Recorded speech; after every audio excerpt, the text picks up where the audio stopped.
Hello दोस्तों, स्वागत है आप सभी का वैल्यू इन्वेस्टर यूट्यूब चैनल के ऊपर। बात करेंगे इस वीडियो में वोडाफोन आइडिया लिमिटेड के ऊपर। अब देखिए, वोडाफोन आइडिया को लेकर सबसे पहले इंपॉर्टेंट चीज़ क्या थी कि आज के सेशन में सुप्रीम कोर्ट के अंदर हियरिंग होने वाली थी, लेकिन ऐसा होता हुआ देखने को नहीं मिला और इसी वजह से आप देख सकते हो कि वोडाफोन आइडिया के शेयर के अंदर आपको एक गिरावट देखने को मिली है। अब यहाँ पर हुआ क्या है, नेक्स्ट हियरिंग कब है वो जान लेते हैं। सो यहाँ पर आप देखोगे वोडाफोन आइडिया का शेयर 2% नीचे गया, 2 नहीं ऑलमोस्ट 3.87%।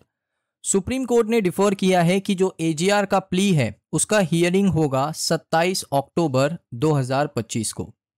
यानी यहाँ पर आप कह सकते हो कि डेट पे डेट मिलती जा रही है, पोस्टपोन होते जा रहा है हियरिंग। क्यों हो रहा है उसकी रीज़न भी मैं आपको बताता हूँ।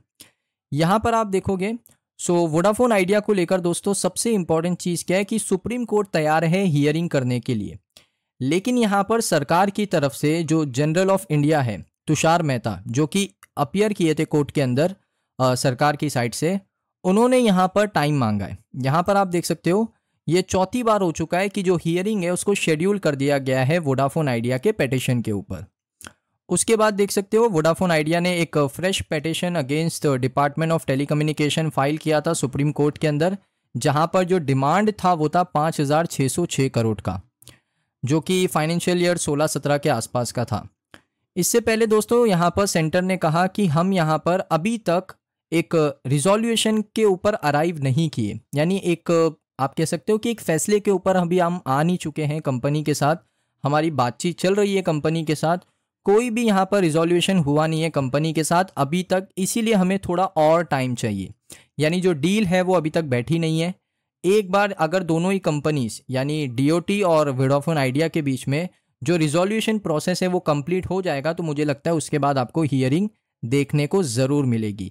लेकिन यहाँ पर आप कह सकते हो कि थोड़ा नेगोशिएशन चल रहा है सेंटर की तरफ से, सेंट्रल गवर्नमेंट की तरफ से। जो डीओटी है वो नेगोशिएशन कर रहा होगा कंपनी के साथ, लेकिन अभी तक जो नेगोशिएशन है, जो डील है, वो पॉसिबल हो नहीं पाई है। इस वजह से यहाँ पर सुप्रीम कोर्ट के अंदर हियरिंग आपको देखने को नहीं मिल रही है। पिछले महीने भी सरकार ने यहाँ पर कहा था एपेक्स कोर्ट को कि कुछ सोल्यूशन रिक्वायर्ड है वोडाफोन आइडिया के पेटिशन के अंदर। उसके साथ यहाँ पर आप देखोगे वोडाफोन आइडिया लिमिटेड ने डायरेक्शन मांगा था डीओटी से कि वो यहाँ पर रीअसेस करे और जितना भी ड्यूज है उसको दोबारा से रिकैलकुलेट करे, और उसके बाद जो उनका पेनल्टीज़ है, उनका इंटरेस्ट है, और जो इंटरेस्ट है पेनल्टीज़ के ऊपर उसको भी यहाँ पर वेवियर मिलना चाहिए।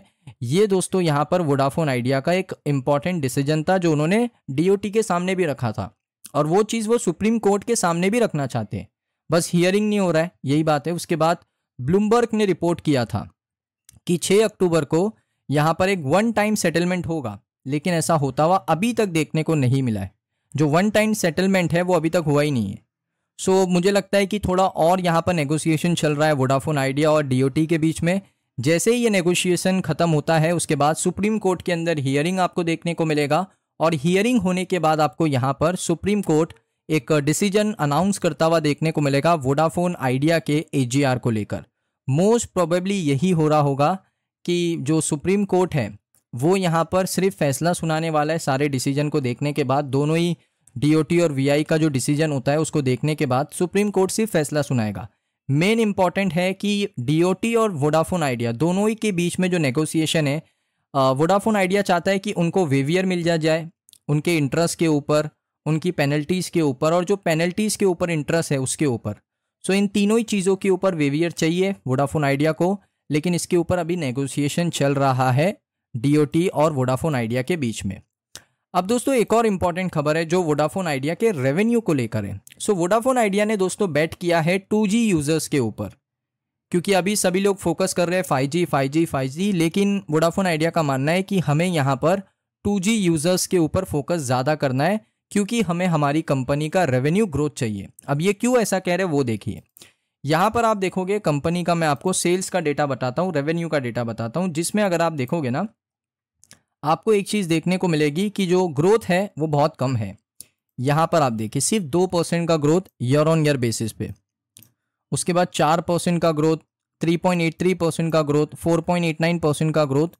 तो सेल्स के अंदर ग्रोथ ही नहीं है, इससे पहले माइनस में थी ग्रोथ। तो इसको ग्रो करने के लिए वोडाफोन आइडिया ने कहा कि हम 2G यूज़र्स के ऊपर फोकस ज़्यादा करेंगे। ऐसा क्यों करेंगे उन्होंने यहाँ पर बता भी दिया है।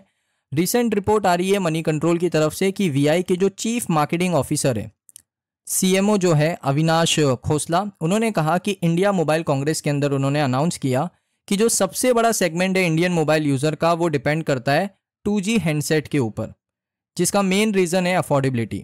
2G फ़ोन्स आपको मिल जाते हैं 700 से लेकर 800 के बीच में, लेकिन जो 4G और 5G स्मार्टफोन है वो शुरू होते हैं 6,000 रुपये से।